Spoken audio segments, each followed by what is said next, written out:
En goeiemôre julle. Ek het nou die dag vir julle dag 1 se prospecting gedeelte opgesit. En daarom 8 mense gekyk na die ding, maar hierdie is nou na 'n vakansie naweek. Jy moet daar met jou prospecting. So kom ons kyk gou-gou. Net gaan my boek hier so kry. Nou die belangrikste van jou prospecting gedeelte is jy moet met mense kontak maak. En nou moet jy mense soek. So as jy gaan vat en jy moet nou mense gaan soek, waar soek jy hulle? Jy gaan moet gaan kyk online. Jy gaan moet kyk op Facebook, Twitter en so meer. Gaan kyk op die sosiale media. As jy jou postings doen op Facebook en op Twitter en op Instagram en so meer, dan gaan jy leads kry. Verstaan, maar jy moet iets interessants by sê. Verstaan, dit help nie gaan daarop en sê hoor die saak, ek het 'n Porsche wat ek wil verkoop vir. So wat? Wie wil Porsche koop en wie wil nie koop nie? Een koop nie. Wat is die voordele en nadele? Daar van my boek. Wat is die voordele en nadele van dit? En dit is wat relatief belangrik is, want hoekom moet iemand 'n kar koop? Ek gebruik nou van karre oor die algemeen. Daar's 'n rede kom jy 'n kar het. Jy moet van die huis af werk toe ry, jy moet kinders skool toe vat of wat ook al. En dit is wat belangrik is. So jy gaan moet gaan kyk wie is jou mark? So het jy 'n teikenmark. Nou daai teikenmark is een wat jy moet gaan navorsing oor doen en gaan kyk wat doen die mense? Nou die mense almal gaan werk, hulle almal gaan huis toe en hulle almal het kinders miskien en. Maar hulle moet ook eet. So waar koop hulle kos? Koop hulle alles online? Hoe koop hulle kos? Verstaan jy? So nou moet jy gaan kyk die huidige voertuig wat hulle het. As hulle 'n voertuig het, wat hou hulle van die voertuig? Wat hou hulle nie van die voertuig?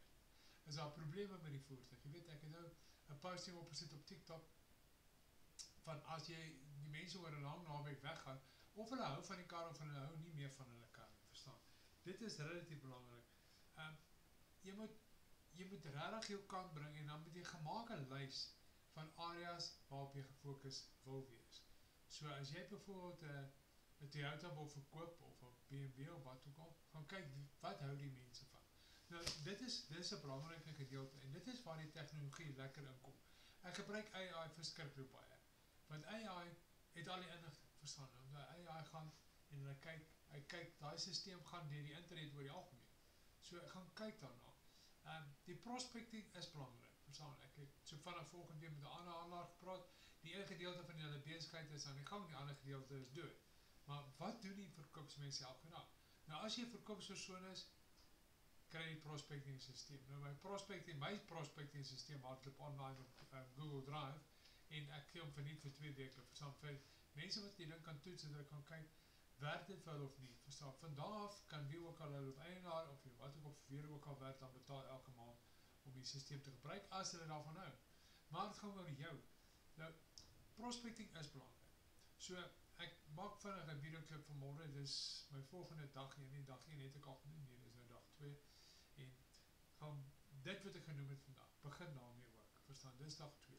Julle moet 'n lekker, wonderlike dag hier verder, en as enige navraag is, op TikTok en so meer, maar my nommer is 078 827 2717, wat dit my aan die foon het weggeraak. Cheers!